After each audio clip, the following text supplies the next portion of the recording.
Welcome to my kitchen. This is baking with Matt. I've never baked before. It's gonna go terribly. Basically I got bored with the 2020 lockdown currently. It's October, everything's getting darker outside as the clocks went forward, so I feel quite like peh. So I sort of figured, like, what can I do to challenge myself? And what better thing to do to really screw myself over and embarrass me is learn to bake something. So I went online onto www.google.com to look at recipe inspirations, autumnal, try and get that nice sense of warmth of the season.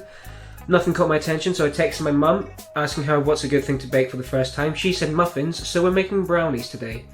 I have got my laptop with me and we are going to basically follow the instructions on the screen to try and make some brownies. The recipe does quote the best brownies, so if you make brownies and don't use this recipe, you're doing it wrong.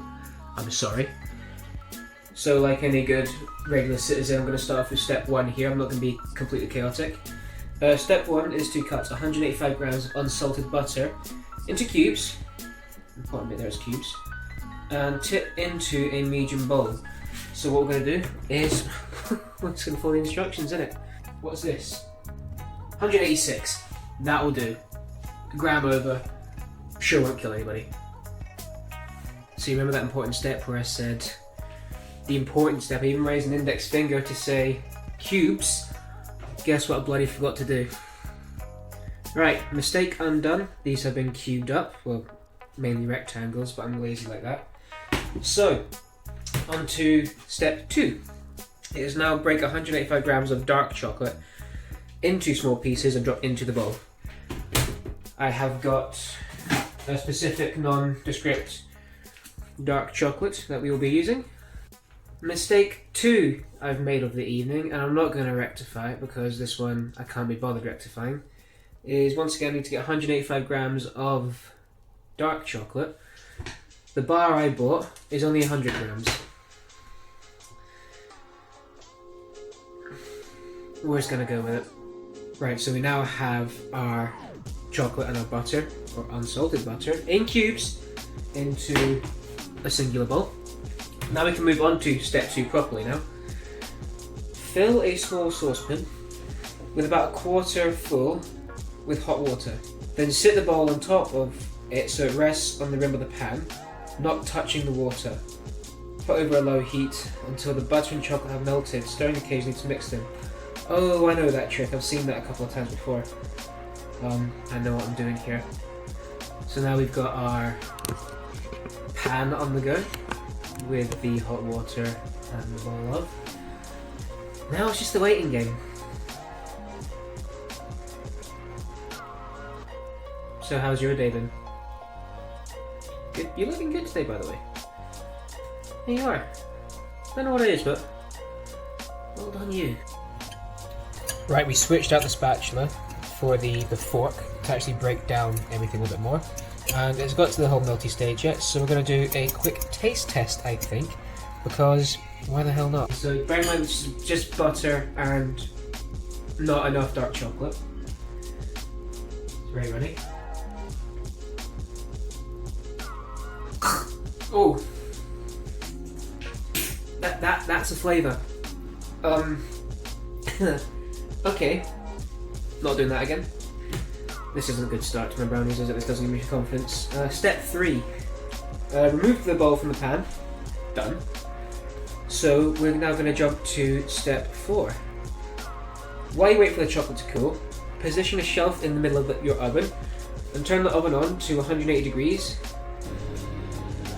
180 degrees. Sorted. We can now move on to the glorious step 5, my favourite step. Using a shallow 20cm square tin.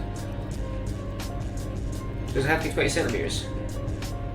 Find out. Cut out a square of non-stick baking parchment to line the base. Do I have paper?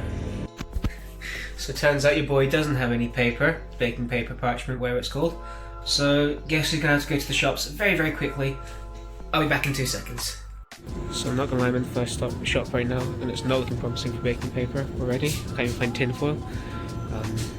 I'm at the home baking section, but there's just no paper. So yeah, guess what? They didn't have any baking paper, so I'm now in the car to go get some.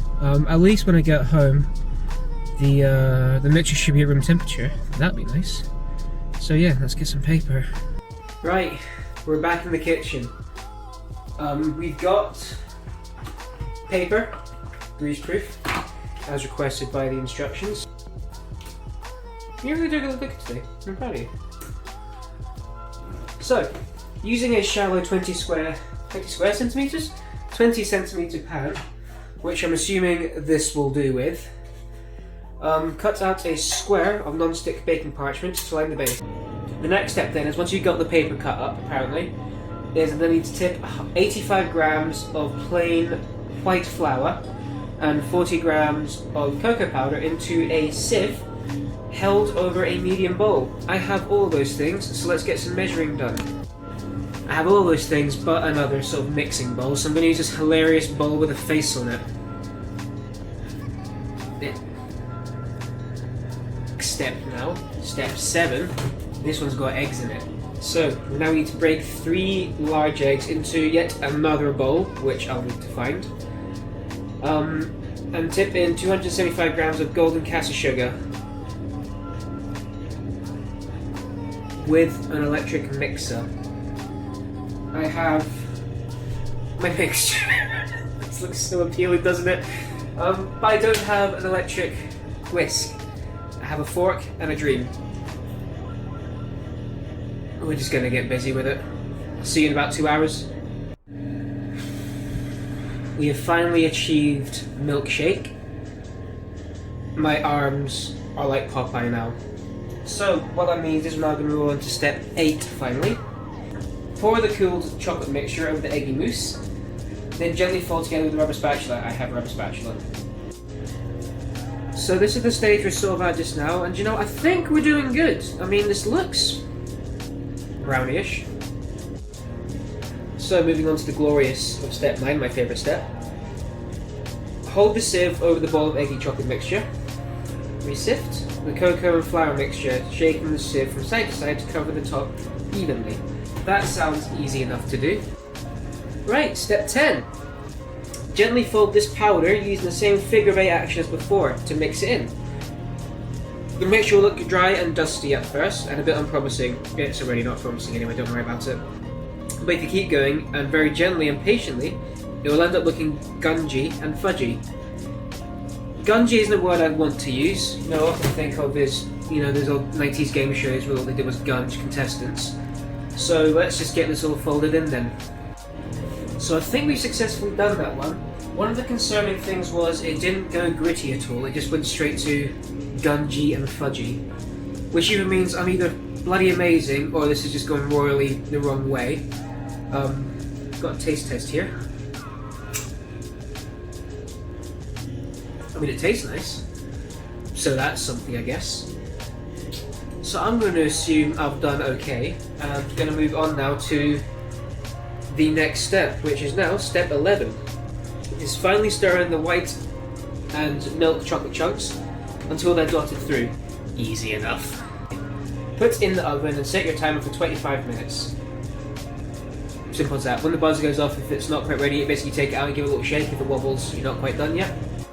So now that it's in the oven, we're just going to do the cleaning up of all of that. If you want a little bit behind the scenes by with how I've been filming all this, it's been a tripod with like an IKEA wooden stand duct taped onto it because I'm an inventive genius like that. So we're just going to get everything cleaned up now, and then yeah, we'll come back in 25 minutes. It looks like I got a squint when I film like this, but I really don't. I might do though. See you in a bit. Right, the final step has emerged. It has come out the oven. It survived. It is not burnt to a crisp. It is currently still one big log of brownie. So it's now the test of cutting it open and seeing if we actually have brownies or not.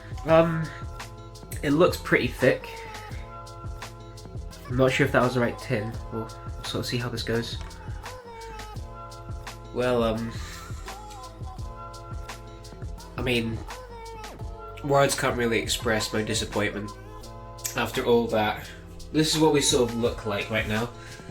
Just a bit of a crumbly mess, let's call it. I had a bit there, like a little tester to see what it was like.